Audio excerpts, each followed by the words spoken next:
Hello, Chuck Hughes, Heartland Consolidated School Superintendent, coming to you with a message in regards to the state of the community. And so we're proud to be a part of this opportunity to share some insights into what's happening in the Heartland School District. Often I'm asked questions from the public about certain things and certain business of the school district. So I have 4 questions I'd like to answer today as part of this presentation. The first one is, what are some things that we're proud of that the Heartland Schools has accomplished this school year? And I would say the first thing is all of the bond projects that we've engaged in. And again, this would not be made possible without you, the community, supporting our bond projects. You see a new auxiliary stadium, you see new opportunities out at our athletic fields at the high school, our STEM centers that are all complete, all of our collaboration centers. Every school building in the district has been touched through the bond effort, and we're very proud of that work.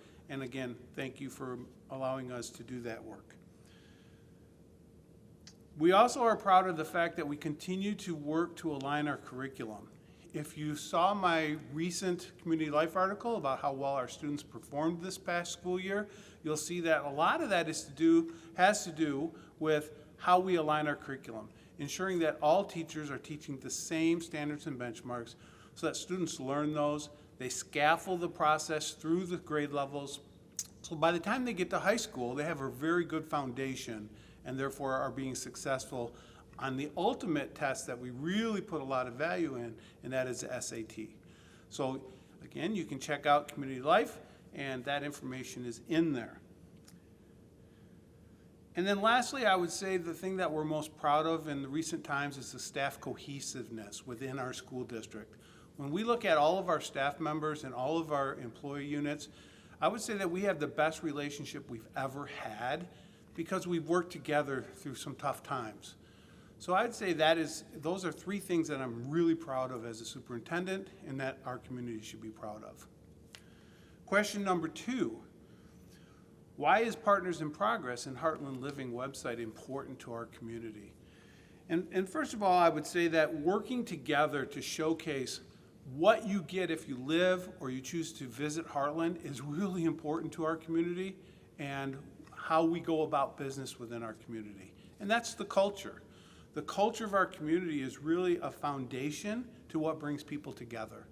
And the Partners in Progress with the Crow Main Library, the Heartland Township, the Chamber of Commerce, and the school district all working in concert to ensure that people know what they're getting when they come to Heartland or live in Heartland is an essential component of what we need to do within our community.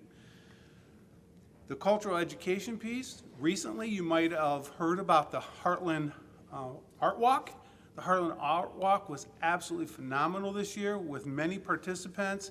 And I actually have a friend from the Heartland Art Walk. And I'm going to introduce you to my friend. My friend is Butter Bucket Turkey. Say that 3 times. Butter Bucket Turkey was created by Colby Rice, an 11-year-old 6th grader, and she won part of the art contest, and she has donated this to our school district. And so it was a real thrill to receive Mr. Butter Bucket Turkey at the last board meeting, and we will keep Butter Bucket Turkey in our main office for anybody and everybody to see. So, hello, Butter Bucket Turkey.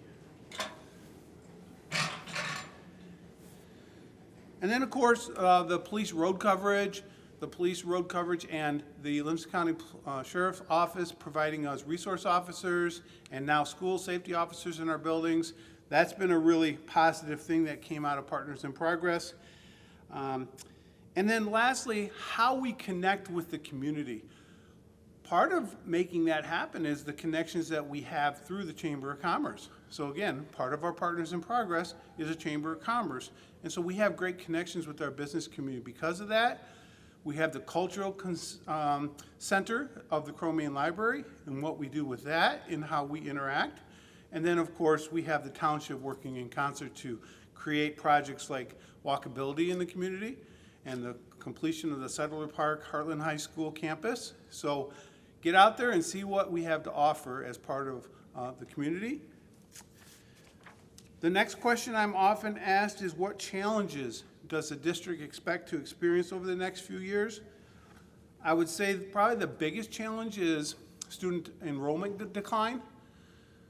We're not seeing families having families as early as they have in the past, not as many children in the past. And we've not seen in Michigan where we've seen a growth of the population. We actually in Michigan have seen a decline of the population. And so that also affects Heartland Schools.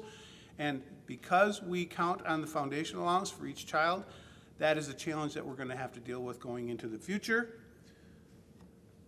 The evaporation of state funding and what's called state categoricals, money for safety and security, money for wellness, money for this or money for that. Categoricals, the bad thing about categoricals is that you don't always have this ability to count on those categoricals.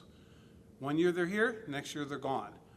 So we worry about, are we going to continue to receive categorical dollars or are we not? And how do we plan around that? So that's a challenge always. And then the biggest challenge we have right now is the hiring of great individuals.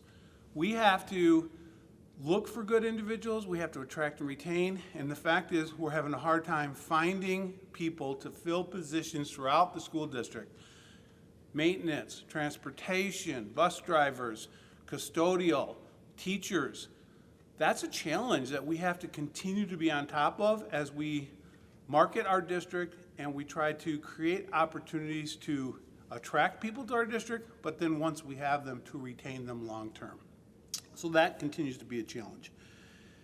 And then the question I just had recently is, are there any long-term plans that the community should start thinking about? Any long-term items that we ought to be sharing with the community? And I would say there are two big things that we need to share with the community currently, even though they're in the out years. The first is that we will be having in 2025, the spring of 2025, the renewal effort for the countywide special ed millage.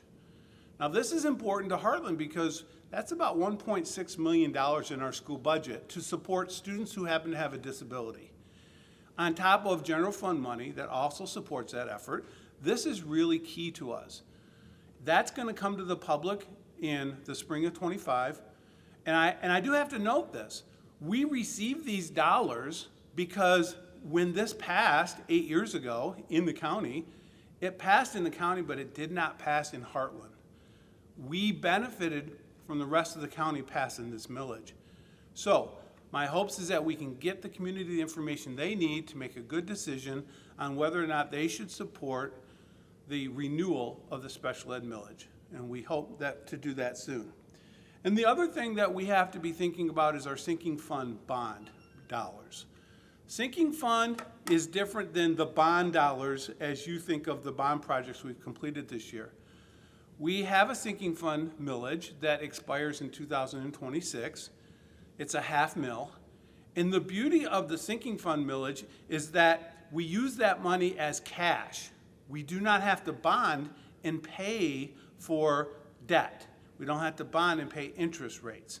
So, for instance, if we could buy buses with sinking fund dollars, which is cash, and we don't have to pay interest and take out a loan to do that or bond to do that, then we're better off as we move forward. Lots of projects have been done using the sinking fund dollars that the voters approved 8 years ago. You can go to our website at heartlandschools.us, go to the bottom, check out sinking fund, and in there you'll see how we've used that money every year since we passed the sinking fund.